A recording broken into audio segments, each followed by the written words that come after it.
Assalomu alaykum kuzatuvchilari. Mana ko'p savollar bo'lyapti. Aka, yejevkani qanday ekadi, oralig'i necha bo'ladi deyapti. Hozir mana qulpinezorimiz, xudo xolasa, mana biyagomislar kelgan, biyagomislarni solishni boshlandi. Agar xohlovchilarga biyagomisimiz ham bor. Kelishilgan holda.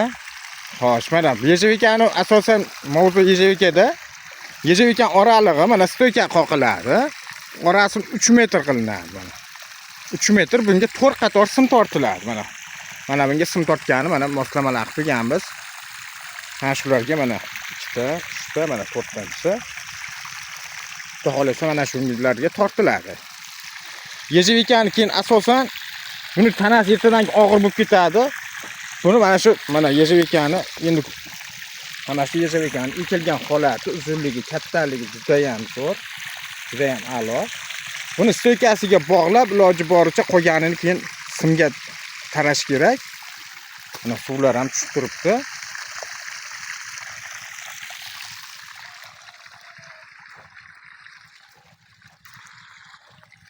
Mana ko'chatlarimiz hali umuman bayam tashagan yo'q, boshqa ham qilgan yo'q. Kattaligi, ammo 2 yillik ko'chatlarimiz, unaqangi mayda ko'chatlarimiz yo'q. Xohlovchilarga ko'chat ham yetkazib beramiz. Buni ekkandan keyin mana tagida 2-3 kun chiroyli suvni oqizib turib, xudo xolasa mana shuni mana shu tanasiga bog'lab keyin simga taraladi mana.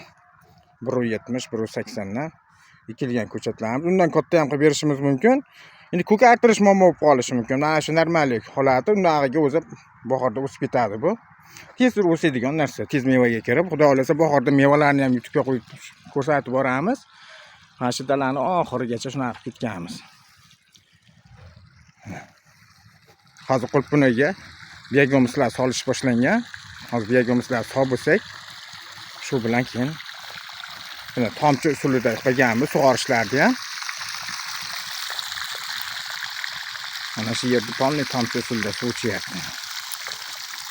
Mana shu yuqorida ikkala yoniga stoykan qilib, mana tayyorlaganmiz. Kimgadir shunaqangi yejevka ko'chatlari yoki biyagomis yoki qulpina ko'chatlar kerak bo'lsa, ekranimiz ostidagi telefon raqamlariga telefon qilishlari mumkin. Hamda like, podpiskasini bosib qo'yishni unutmanglar. Hamisha sizlar bilan biz, sog' bo'linglar, salomat bo'linglar.